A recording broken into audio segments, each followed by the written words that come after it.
Good morning, everyone. I'm Joan of Angels. Let me see if I can get this set up for you. And all of you wonderful folks out there, this is Joan of Angels. We're with Portal to Ascension this morning. We are going to be interviewing Brad Johnson. I'm going to look for him. He's going to show up in a minute. He's known as the Reality Whisperer. And he has a lot to say to us, so I'm sure he's going to show up any minute. Meanwhile, I'm going to tell you a little bit about me and our predictions. Joan of Angels, I'm actually a chiropractor, so it's Dr. Joan of Angels. And 3 years ago, I received messages from Spirit to start painting 33 angels in 30 minutes. And we went for it from there. I started in 30 minutes, 30 days. And started painting angels, discovered I had created an angel portal. The angels began to ask me to introduce people to them. And as you see now, I am broadcasting live from the Desert Heart Sanctuary, where I paint these divine beings known as the Earth Messengers, being sent by the divine, and they're here to help love you, support you, raise your frequency. And I just want to tell you, I pulled one of the Earth Messenger cards before we start, Mother Mary. So isn't it interesting? She came out right before the holidays, and I am protected, I am safe, all is well, and feeling her divine love and compassion. So this is a perfect time to start with Brad. Are you there, Brad? I am ready for you. Hey, I'm here. How's it going? There you are. Oh my God, I've been watching you on YouTube and let's see something. This is right in my way. There you are. Good morning, Reality Whisperer. Good morning. Thanks for having me. Yeah. How are you doing today? Doing pretty good. Yeah, it's been a busy last few days. So just been starting to put some new videos out on YouTube. Just been busy with some sessions as well too. I'm actually going to be taking some Christmas holidays here in the next few days. So I'm looking forward to that, just kind of catching my breath. Really been going nonstop, but enjoying every second of it as well too. I'm working on a new book right now. I'm looking to try and get that out probably around the time of the new year. So yeah, there's a lot of stuff going on in my world. Wow. Okay. So I just appreciate you taking time. Everyone's really busy. That seems like the energy just heightens. So I thought we'd start by just how did you become the Reality Whisperer? Oh, wow. Yeah, I basically adopted the Reality Whisperer term because I do a lot of different things. Because I don't just do channeling, I do a lot of things with psychic interpretation, psychic development, Akashic reading, remote viewing, energy healing. So it's really just many different things. Rather than having a really long list of tasks and capabilities that I do that's a mile long, I wanted to just kind of summarize it into something that really is something that's universal in that way. And I basically referred to myself as the Reality Whisperer, just as something that I came across. There's a good friend of mine named Rob Gauthier, and he basically refers to himself as the ET Whisperer. And I thought, well, ET Whisperer, that sounds kind of interesting. And I like the idea of the Whisperer because that's something that's more well known for people, knowing that there's kind of like a psychic gift. You know, we have a horse whisperer, we have a ghost whisperer, etc. I thought, okay, well, a lot of the stuff I do work with reality. I work with reality very extensively. So basically, I would say a Reality Whisperer sounds pretty cool. So that was just an idea that came to my mind, and I was originally calling myself a conscious matrix communicator, but people didn't get what that meant at all. So I just went into Reality Whisperer, and people were like, oh, okay, that's good. That fits yourself more. So that's what I started to call myself at that time. I love that. I guess that I'm an angel whisperer, Oh, good. Many of our audience here and as well. So I was wondering, so here we are on the cusp of 2017, and we have the Reality Whisperer here. We have you. What can you answer, what you see on the forefront for us, for our country, for yeah, going a little kind of ease some of the tension, because I've noticed there's a lot of anxiety about where we're going. Well, it's very interesting because I actually just had a dream last night about the Donald Trump energy in that way. And I just saw all of these people just kind of gathered in this kind of convention. And there were just a lot of people saying, he's going to bring some really good positive change. There's going to be some really good positive energy coming through. And so that was basically a dream message for me, saying that, not everything is as it seems upon the surface, right? So we're basically looking at a lot of things that are happening that may seem chaotic, but that's a great thing, because the reason being is that when you're noticing that reality is in chaos, that is the idea that change is becoming very, very strong. So basically, when you start having a lot of these upheavals, when you notice that certain things are being exposed and certain things are at risk of shutting down, all of this is basically the aspect of change, that all of us have given this very strong intention to change the platform of what we do not prefer. So when you're looking at chaos, that is the confirmation that change is happening. So when you're looking at the idea of a Trump presidency, and I've talked about this as well too, he does not represent the establishment. There's going to be a lot of things that he's going to do that's going to surprise many of us. And so really the whole idea is that, you know, of course, there's that kind of overblown, inflated aspect of him, of course. And there's not to say that he won't have some of his own things that he may want to try and throw in the mix as well too. But I would say the majority of the decisions that he's going to make won't even be his own. It will be a lot more of an Earth alliance. Now, there's an Earth alliance that's basically consisting of over 180 countries. And they are more so for working with the Earth, helping to clean up the environment, helping to re-educate, you know, the world, being able to bring better education systems, being able to renew new energy sources as well too, bringing the world into unification. This is what I feel is a stepping stone of that. Now, it's going to be very controversial because I know a lot of people, you can either love Trump or you can hate him. It's not even really about him. That's the whole idea. Is he's just a figurehead. He is just the public eye of someone who's just going to be carrying out tasks, because he's not really the decision maker in any of this process that's going to be taking place. A lot of what's happening is going to be just new innovations coming forward through an Earth alliance. So they are working within the United States, they're working within Europe, they're working all over the world. And basically this conglomerate that represents this new Earth alliance is going to be developing new innovations, and Trump will just be that representative that will be carrying them out. Well, okay, so just for everyone, this is really great news too, because I have felt this all along, that there was a huge, you know, all the prophecies that it's going to be some chaos happening and big change, and I'm really excited about it, and really happy to hear what you're saying about the Trump presidency also, because I feel that it's just a transformation that we've been waiting for. And it may not look pretty. I will say this. I think what I heard you say is it may look a little chaotic and a little scary at times, but we were born for this. Exactly. This is exactly the time that we've been waiting for, really. Because really, if you're looking back decades past, you would just want to say, oh my goodness, I wish something would just change. I wish we could just throw a wrench in the works and something would just start to happen and we could see change from this ridiculous system. And that's exactly what's happening now. And now that that's happening, you know, it's not about going into panic mode. It's about owning the situation that we have all asked for. And we basically have asked for this truth and this exposure to come about. So this is really, in that sense, what I've termed as the year of connection. It could also be referred to a year as a year of exposure and a year of disclosure. So there's a lot of stuff that's on the horizon this coming year. Again, I feel that there will be a lot of kind of like new amends made relating to the United States and Russia. I feel that there's going to be a lot more country unification coming together. I feel that the idea of people getting together in protests, like what we saw at Standing Rock, is going to increase a lot more with anything that represents like fracking or oil, you know, oil shenanigans, as I call them. Basically, a lot of those stuff, those particular forms of events are going to be intervened upon. I feel that we're really going to take a lot more responsibility as Earth stewards here in 2017. I think it's basically just the point that there really is no more tolerance as it relates to abusing the planet or abusing people or abusing animals, abusing nature. All of that is going to be opposed. And this is what I really feel is with the year of connection, is that like I just see a gigantic circle of us holding hands and saying, no, we will not tolerate you hurting the earth. We will not tolerate you, you know, doing oil fracking, or we will not tolerate you trying to extract the black snake from the soil. All of that is going to be intervened upon, and all of that is not going to be tolerated.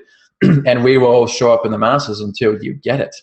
And that's basically what is going to usher in a lot of new technologies, I feel. So we're looking into like new energy technologies coming in this year that will have like announcements of introductions. So basically like very large solar panel farms, I feel will actually be coming forward, perhaps even in the United States, maybe in the United States, but I'd say like kind of in Europe at first. But I certainly believe there will be talks about that and just being able to move more into these alternative technologies that are much more complementary for the Earth. And just being able to have these kind of technologies occupying a certain landmass, a very small landmass in comparison to the whole, can really just power up a country and give you all the energy you could ever need. I'm just in awe. I feel like I'm getting a personal check-in so that I'm going to be able to, you're confirming everything for me and giving me even more excitement and hope then. So I know that numerologically it's a 1 year, new beginnings. Mm-hmm. That's and right. We're ending the 9, which is letting go of everything that doesn't serve. Yep. This is such a, any other things you want to add? I'm feeling also, I listened to one of your shows last night about, it was your channel talk about how many hybrids there really are on the planet. And how many of us have this, and so maybe you can address like what's coming through now to handle these times, like. Right. Yeah, I mean, basically a lot of people are noticing that they may have hybrid children. Some people are noticing that they do have a hybrid agenda in that way. I believe Adronis was talking about the hybrids, that maybe about 500 million, 600 million people around that range are basically the volunteers that have come through. I actually just did a session, a private session yesterday, and someone asked Adronis about the Pleiadians, because they are basically the most powerful, the most popular group of star seeds that are on the planet right now. And I believe Adronis said that there was about 250 million star seeds that are Pleiadian, and that is the highest number of any other star seed on this planet. So there's a very rich tapestry of Pleiadian star seeds that represent souls coming from the Pleiades coming to here. So the Pleiades has a very large jurisdiction in regards to our advancement, in regards to the ground crew. It's kind of like they're the commanders in that way. So a lot of the stuff that we're doing here with Starseed Awakening really feels like the Pleiadians are bringing a forefront to that energy. Now I know my energy is more kind of Sirian Arcturian, but this was something that was posed to Adronis yesterday. And it's really amazing just being able to see how people are coming to this planet as well too. We have people in stasis pods and basically are able to discarnate themselves, placing that stasis body in a type of comatose state and being able to bring these souls onto the planet and being able to incarnate as somebody. Once that person's their tasks are done upon this planet, they will move back into that oversoul body, and they will actually snap back. And what felt like maybe a year of our life of 70, 80, 90 years of activity to that body will feel like an overnight dream. So you will actually be able to wake up in a Pleiadian stasis body or another particular ET stasis body. And just this whole life will just feel like a dream. Just felt interesting. Okay, I got some highlights here. Everything's great. What do I want to do next, right? So that's basically the whole idea. We have basically what's known as stasis arc vessels. A lot of them are contained in the Oort cloud that are contained within the outer perimeter of our star system. There's also several different planets that are there that are basically all insectoid jurisdiction. So basically you could say that our solar system is very much under the jurisdiction of insectoid races. So we have been basically given permission to come here and to work with the Earth and clean up a lot of different forms of karma. But a lot of these ARC ships are stationed in the Oort cloud and are basically projecting, I guess you could say, spawn souls or projections of their souls to Earth, incarnating in body, functioning as avatars, doing what they're here to do, and then going back home at the end of their life. Okay, so let me see. This is so complex. So are you saying that our bodies here, sort of like our avatar bodies, we're acting out here, but you're confirming that we have other selves or other souls up on the ship, maybe in the stasis pod or somewhere else? Yeah, some of us do. Not all of us have this. Yeah, not all of us have this particular arrangement, but quite a lot of people who I've talked to, a lot of like the Pleiadian souls in that sense, for example, have this particular type. It's like looking at a gigantic cylindrical or almost like a giant kind of like rectangular prismatic arc. And all of these arcs basically have stasis pods. They're basically in suspended animation. They're not affected by a space-time nexus. This is exactly what Adronis was revealing yesterday. I'm going to be putting up snippets of the recording from yesterday because it was so profound. Basically, they're in this kind of fluidic stasis pod where time and space do not intervene. It's mostly like being inside the womb again in that way. The body itself cannot hear anything or experience anything beyond the pod. It's in a comatose state.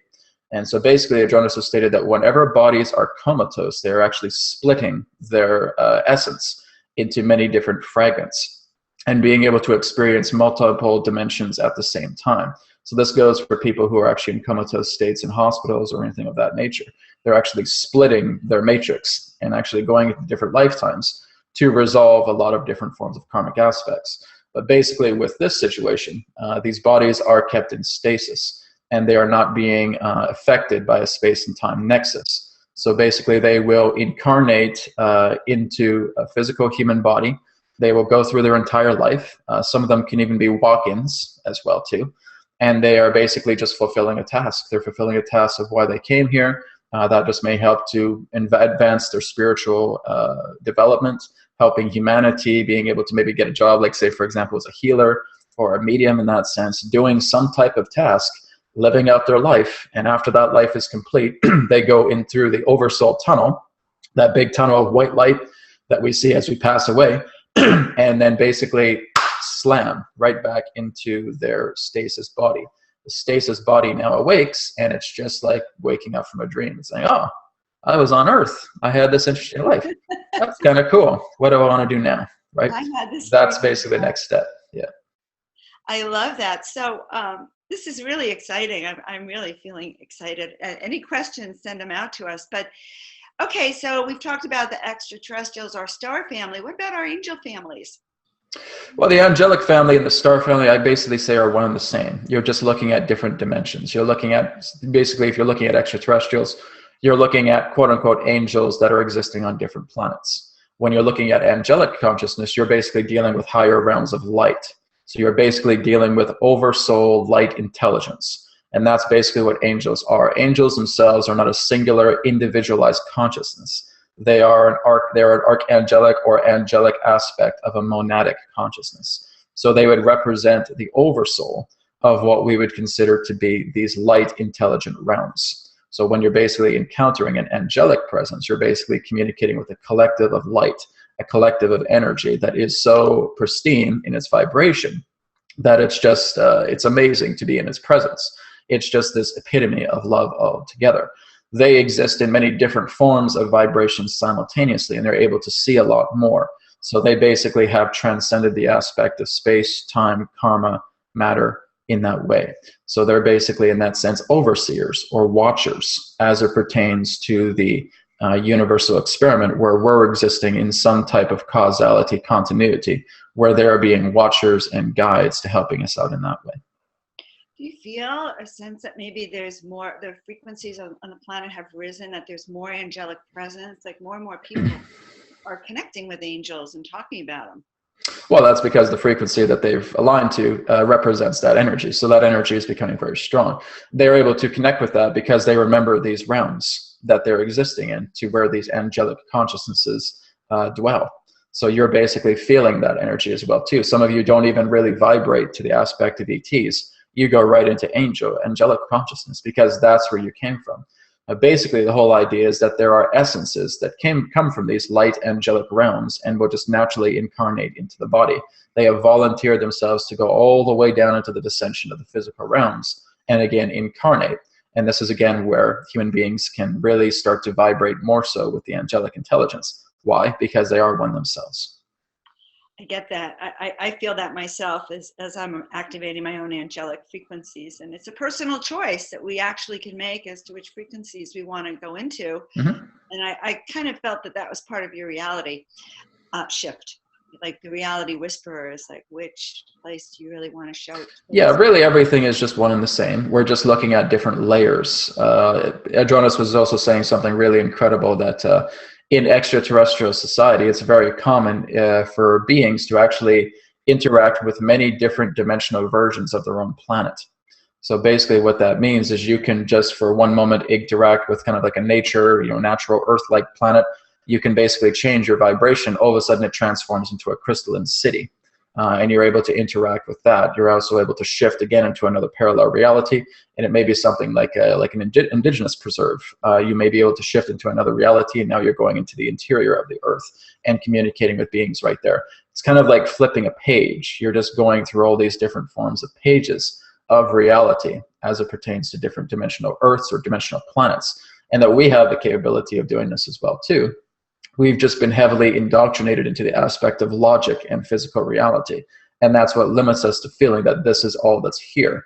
But when you truly free your mind and empty yourself vibrationally, you can just start tapping into elemental realms. You can start looking at a crystalline version of Earth. You can start looking at energy realms of the planet. It is fantastic. There are so many different layers as it relates to Earth that we're all able to tap into. It's just the idea that our sensical selves in that way feel that that's not possible. So this is why we remain very commonly on a collective Earth that looks the way it does. I have a few questions. So one of them is about the pole shifts, and I think really Earth changes. So I want to include that. And then there's the really interesting question here is, I assume the starseeds have a purpose for being here and participating in the ascension. So do we want to know our individual source so we can find that path more clearly? Or does it only matter if we tap in the general? So that's a pretty good question. Do we need to know exactly which source we're from?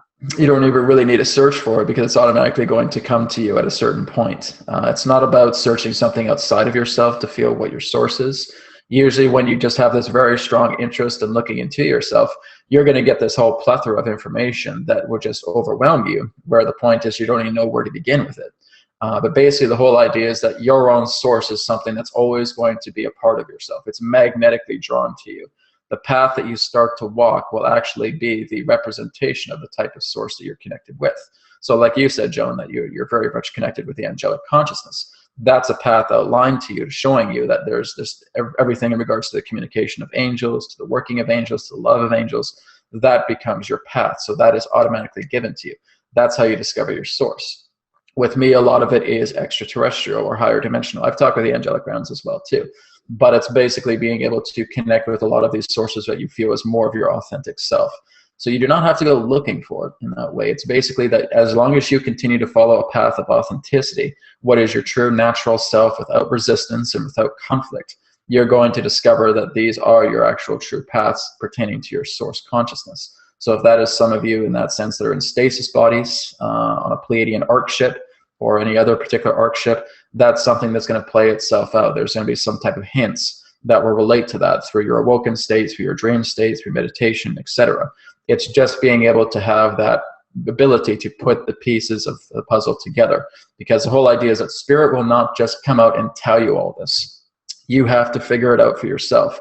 They are not going to say, oh, okay, well, Brad, here's what's happening. You say you came from Sirius this many times ago, blah, blah, blah, blah, blah, right? That would be great, but that's not what's happening, right? We're on a free will planet, and because we're on a free will planet, there's a lot of withholding of information. It's really for us to figure this out for ourselves. This is why Earth is one of the most advanced games of incarnation there is in existence. We have to figure all of this out ourselves. So interesting, because I always wanted an owner's guide. Like in my most despairing moments, it's like, well, where is my manual? Like, where's the instructions to tell me, do I go right or left?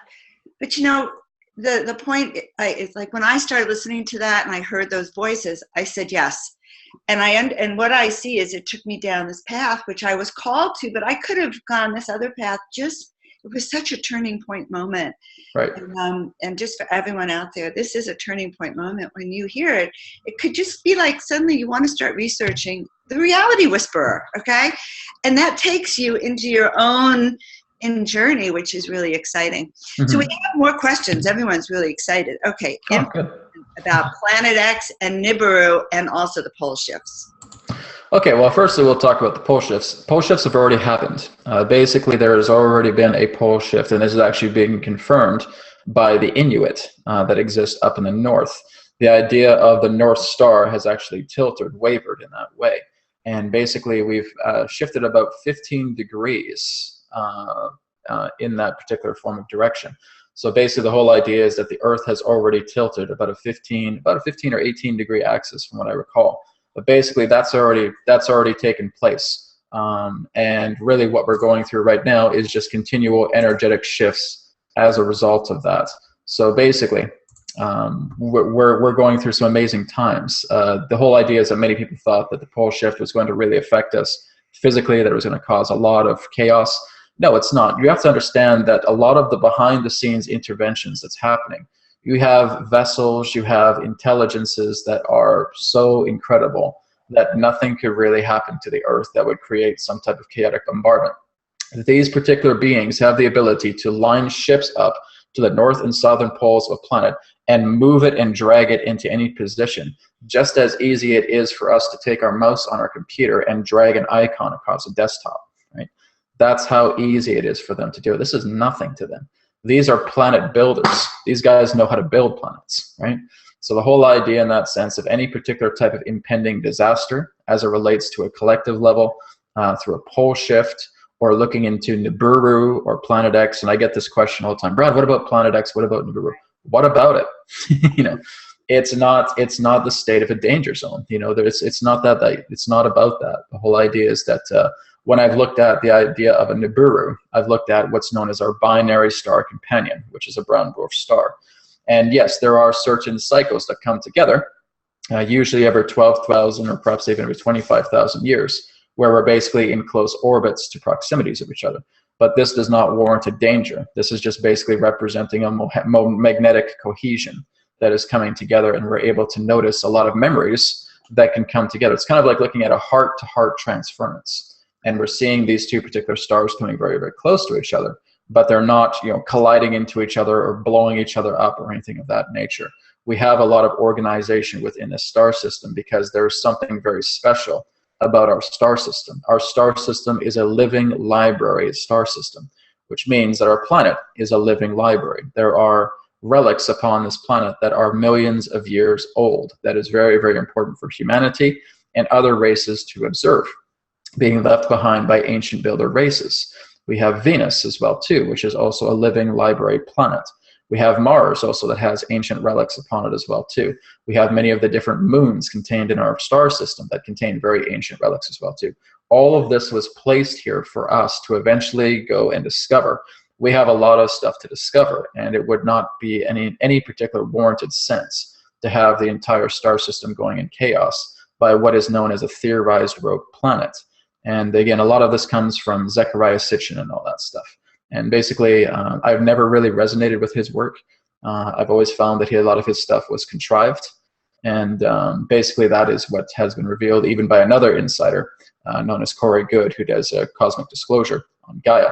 And I was actually like, oh my God, somebody else felt this too, right? Because I started looking at his stuff like about 2009. I'm like, this isn't true at all.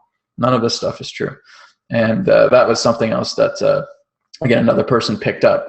So a lot of the stuff relating to Planet X and a rogue planet smashing into Earth, a lot of it has been conjured and contrived based upon certain ideas of a fear propaganda psyop. And so basically when you're looking at the idea of a Planet X mystery, just the same as a flat Earth in that way, these are psychological operations. These are psyops. These are basically meant to throw a lot of wrenches in the works and really confuse us from where we actually want to go, and basically attempting to get people to elicit themselves and staying in fear. Whoa. Okay. So to relook at some of Zecharia Sitchin, not take it as the word of, quote, another god in the sense of Anunnaki gods. Right. And it's been almost like a Bible these days. It has been. Yeah, it's no more different than a religious context of the Bible. Yeah. Wow, kind of interesting. Well, that's a whole other subject, though. So let's go back, I think, more to just ease some people's consciousness on Earth changes, that nothing to worry about, a new president, nothing to really worry about, just understand we're undergoing upheaval and change, and we're all going to be okay in the end. This is why we're here.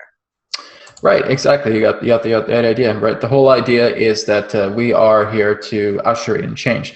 Now, the whole idea here is that we come into a world like this that is very, very filled with despair, that is filled with shadows.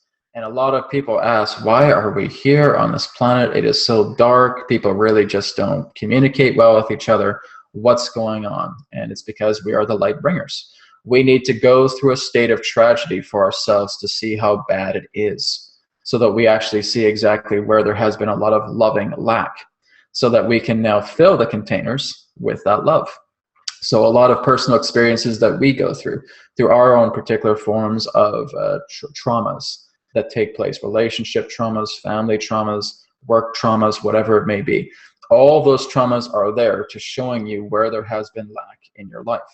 And all of those particular emotions that are coming in are basically telling you, this is what you have obtained from these experiences. And you're holding on too much to the dramatic cycle of those experiences. And being able to now look at them and being able to come to terms with them, to forgive them, to love them. You cannot solve a problem by being a problem yourself. You have to look at all of these particular problems to realize this is where there has been lack. It's kind of like looking at a black and white image that represents something very, very stale.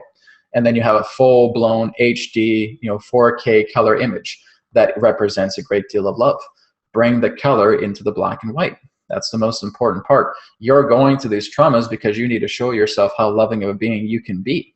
So the whole idea is that if you're able to look at these emotional states and realize that you have the capability to look at them, not attempting to alter them, not attempting to bury them, not attempting to transform them in any way that would represent some type of escape, but being able to look at them and say, this is who I am, and I want to look at this emotion as a part of myself, not as the entire identity.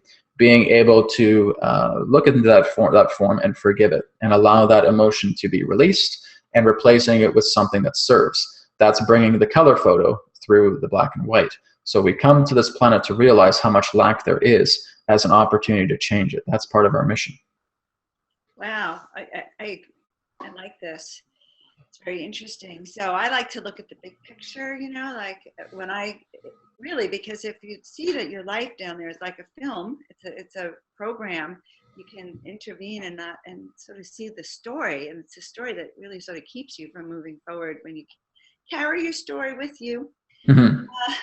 So I have a really great question, a whole bunch of questions coming through, but this one's important. How do you filter the psyops made stuff from the reality?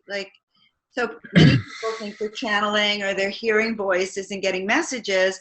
Some of it may be accurate, some of it may not be. How do you filter that then?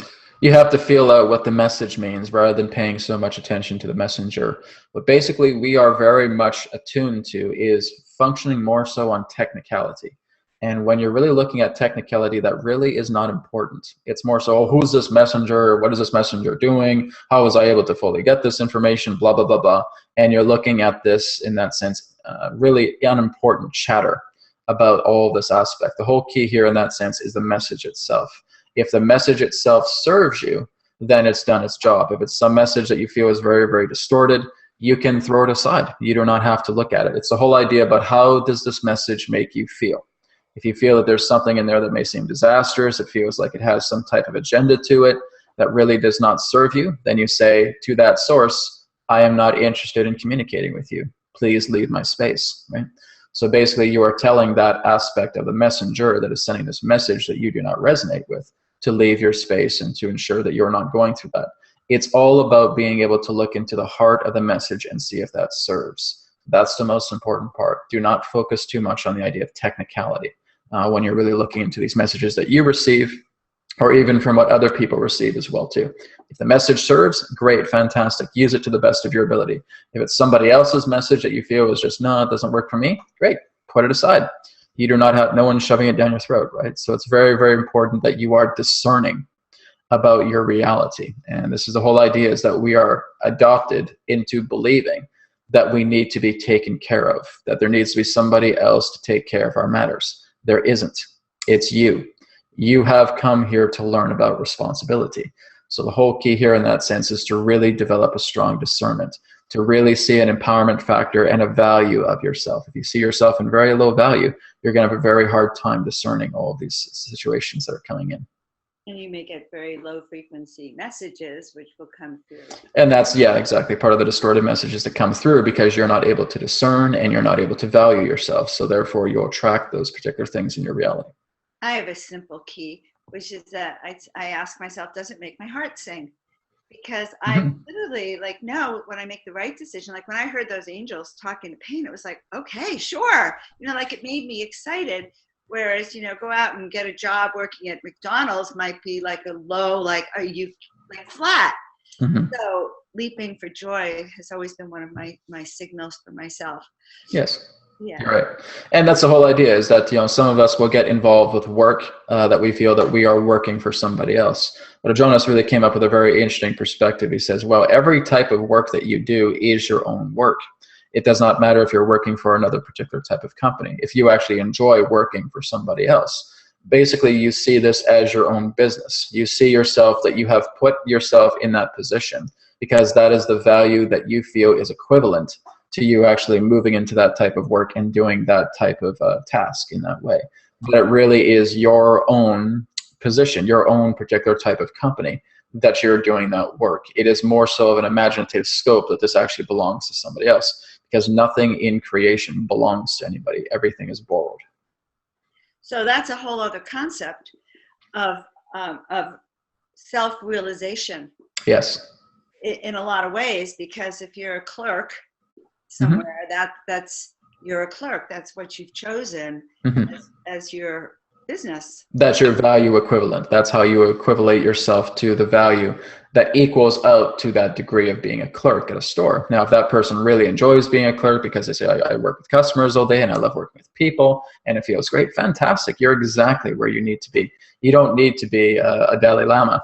You don't need to be anybody on the big stage, a gigantic public figure. You can have just as much enjoyment in life in being able to serve customers in a simple little store. And if that really brings about a lot of joy with you, fantastic. Continue to do it. It's not about you own it. You own the store in a sense. And I see a lot of people when I go out and about. There are those people that radiate that you can tell that that it's theirs. Yes, it is. And that's basically it. They see it as their own. And that's the point, because in their reality, this is their business. This is their company. And that's the whole idea, is that you never work for somebody else. That's just part of a dramatic process. You're always in your own world, and this is your company. This is your business. This is your store, and you're treating it as such. And that's basically what your reality is perceiving to you in value. Which we should do in everything we do, Yeah. So I've always worked for myself. I found that I never felt good working for other people. Mm-hmm. And, I couldn't make a square peg. Whatever I wasn't in the right shape. Mm-hmm. And so I found that it's much more fun with my life. But I understand there's we all are called to go into the different arena that we're supposed to be in. So what else you guys say? Do you have any things you'd like to share? Other things? Tell us about your new book. Yeah, well, the new book that's coming out is called The Reality Whisper. So I'm basically just about halfway through it right now. So the holidays, I'm going to try and get pretty much all of it done. It should be looking for a January or February release, 2017. So yeah, I'm going to be, I'm exploring a few options in regards to publishing right now. I haven't put my foot down about what publisher I'm going to go through yet. The last book I did was called Rainbow Wisdom, and I just put that through Amazon, through CreateSpace. But I might be looking around for a publisher as well too. So if there's any publishers watching, if they want to check out the work, then I can definitely send you guys a copy of the book. But basically, my whole goal was just getting this done, hopefully before the end of the new year. If at most, it'll be done by the early new year. But it's basically talking about a lot of different topics relating to advancement, looking into the origin of the soul, how humanity came into being, how the universe works, simple stuff like that. But yeah, and being able to look into a lot of different forms of expansion teachings about the dream state. It's very vast. There's a lot of different topics in the book. So I'm going to really put a lot of my knowledge from what I've received here in the past few years into the book. And it's kind of like a continuation to where my old book, Rainbow Wisdom, left off. Well, I love this, by the way, and I really am looking forward to your book. I'm looking forward to meeting you. Are you going to be at Conscious Life Expo? I haven't got any invitation yet, but if there's certainly an invitation, I would certainly consider. Oh, well, I just happened to see if I can put out a few words to some of my friends who are up there because Great. I just love what you're talking about. I'm just really excited. So Yeah, I would certainly like to get involved in the expos. I don't really have any contacts relating to the expos, but I would certainly be happy to be a presenter phone if there's call any right after this. opportunities. Great. Okay, I'm making a phone call. I have some very dear friends up there. I know you have a great following. People are so active on the Yeah, chat. California is like my second home, so I really love. And where are you from now? Where are you now? I'm in Victoria, BC, Canada. So Okay, so this it's a is my little hometown. there. Don't feel bad. It's actually raining, and it's like in the 69 here, and it's considered cold. It's not too bad here. It's kind of mild here right now. So, okay, so I know we don't have a lot more time. I know you're going to be on Portal to Ascension, and I want you to talk about that. But I also want to, tell us a little bit about the personal work you do one-on-one with people and what they get from having a session with you. Right. Yeah, basically, it's just a one-on-one session consists of either just having an intuitive conversation with me, because I can tap into what's known as a universal or higher self mind, and basically being able to reveal a lot of things based upon the questions that are asked. I always try and keep my sessions very free form and open discussions. So I really want people just to ask questions. And these are permission slips and saying what I can share either intuitively or bring Adronis in and being able to channel, and him providing some incredible celestial knowledge, dimensional knowledge as well too. So that is certainly available. So there are private sessions available. They're done by Skype or phone. There's also ones that are done by email as well too. I've also created a brand new healing system that is called Light Circuitry Attunements. And this system is remarkable. It's basically been able to bring about instant healing. It's very similar to what you would get if you were to go into a hypnotic state and actually receive instant healing from hypnosis. This requires no hypnosis at all. So it's basically delivering the exact same type of effect as if you were to go into very deep trance and wake up and basically be completely rejuvenated again. And so we basically look at the emotion itself that is causing a lot of pain, that is very intense within the body, and we work to help release that emotion altogether through the procedure. And then we replace it with very positive, liberating energy, and being able to play out that positive, liberating energy for as long as possible to really reshape your reality so that you are now working in this liberating energy. And it's been probably my biggest seller right now, because a lot of people have really had really positive experiences. It's almost miraculous about what happens in the light circuitry attunements. So I've had some really great positive experiences about it. I'm going to be doing a training course in light circuitry attunements here in the next couple of months as well too, and I'm going to be looking on going on tour with it. There will be a level 1 and a level 2 light circuitry attunement training program. So I'm looking to go on tour with that hopefully in 2017. So I'm really looking forward to that as well too. So there's a lot of great stuff that's in the works right now. I've also just finished filming a movie called The Inbound Interceptions. That's a short film based upon the story that was actually responsible for my awakening. So that is actually in post-production right now. So we're looking to get into some film festivals in 2017. We're also looking to see if we can create a feature of the Inbound as well too. And that's all about extraterrestrials, star seeds, working together and then seeing how the planet is transforming, seeing a new humanity emerge. It's going to be really great. It's kind of like a Star Wars type feel, but it's really amazing. I'm looking forward to seeing how far it can go. Okay, I love all this. So I'm excited. I have friends who work with you. I just found out all that out this morning who love their sessions. And I can see that you help people really step into the big picture of who they really are and let go of a lot of the stuff that's been keeping them. All right, we have one last really fast question, and then we could talk about your upcoming event on Portal to Ascension. There's a little bit of worry about the financial situation here. So really a quickie. Do we have to worry about this? Will there be a reset that there are going to be some financial resets taking place. There are going to be some shifts taking place. But basically, I don't feel anything catastrophic in that way. My suggestion would just be look into your local banks. Don't worry about going into the big banks, the central banks. I would say just close those accounts anyways. They really don't serve yourself in that way. So really look into local banking in your area. You may also want to look into investing into gold, having gold backed standard in that way. I do feel that that's exactly where the dollar may be headed here in the next little while, is through the idea of actual legal tender again. But basically everything in regards to the amount of wealth has actually been passed over to the responsibilities of the East.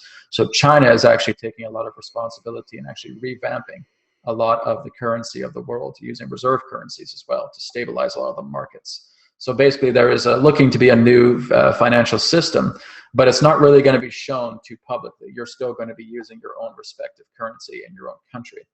But basically in that sense, there may be new signatures that may come upon the new bills or anything like that, that may represent, again, new forms of legal tender. Basically what's happening, I feel, from between around the times of 2017 to 2020 is there will be universal basic income. This is basically known as prosperity funding. Some people may refer to it as NESARA in that way. I feel that this will actually be coming together. Now, I don't feel it's actually an actual NESARA program, but it's something very similar to that. Canada is actually just looking to unroll something like that out within the area of what we know as Ontario in their east. And basically they're trying it out there, and if that succeeds, then basically the entire country of Canada will be functioning on universal basic income. They're also doing other things like that, I think in Netherlands and Iceland as well too. And so this is going to become a lot more popular, I think, over the next couple of years, is that there will be certain countries that will be switching to universal basic income. As that happens, the idea of these low kind of jobs in that way that require a lot of, you know, dirt and grime and unhealthiness to a lot of people will no longer be part of it. There's actually a statement from Elon Musk that he's saying he's actually looking to get robots to replace a lot of these grungy jobs for humans in that way. Who can say if that's actually going to happen? But the whole idea is that this universal basic income is going to be happening very, very soon. And I would just say keep pressing for that as well too. The more that the people speak up about it and say let's have a universal basic income, the idea of our own natural food, our own natural shelter, clothing, all of that should be naturally given to people. It's not something that really needs to be paid for. So again, it's our voices. The more that we speak up and the more that we say this is what we want in reality, the more of that Rubik's Cube type of shift is going to take place. Perfect, perfect. So we're getting close to the end of our time together. I want everyone to know that they can find you at realitywhisperer.com and realitywhisperer.com. Good. What is your upcoming event on Portal to Ascension? I can't remember the date exactly. I think you guys would have to go to portaltoascension.org. I believe it's in January. But again, it's focusing upon light language and sacred circuitry. So that's going to be a very exciting one. We're going to be looking into a lot of healing techniques that relate to that. We're going to be looking into how the language affects your body, where these languages come from as well too, their origin points, and also doing some demonstrations of the light language as well and sacred circuitry also.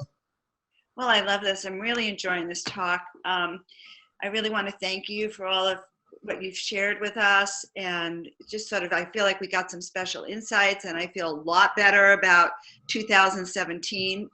Loving to get confirmation really on what's going on with everything. And I just want everyone to know, big shout out to Neil, Portal to Ascension, for all these wonderful speakers. I'm going to be speaking on Portal to Ascension Saturday, January 14th, 2017 breakthrough. We're going to go right to the angelic realms, but a little extraterrestrial too, where we get to have fun fluffing our wings and remembering why we are on the planet. And I'm at joanofangels.com. Anyway, I love Neil just said it's actually on February 25th, my event. Oh yeah, thank you, 25th. Neil. Yeah. February 25th for Brad. Joan of Angels is on 1/14. All events are up on the site, portaltoascension.org. All right, Brad, you are doing wonderful things on our planet. I'm so grateful for your presence. A shout out to all of us that we continue to raise the frequency for ourselves and for the planet as we step into this new global awareness and harmony. Blessings to everyone for a wonderful holiday season. Brad, it's been wonderful to meet you. Thank you so much. I look forward to speaking to you again soon. Yeah, we're going to meet soon. Love to you. Bye, Thank you so much. everyone. Take care, guys. Bye. Happy holiday.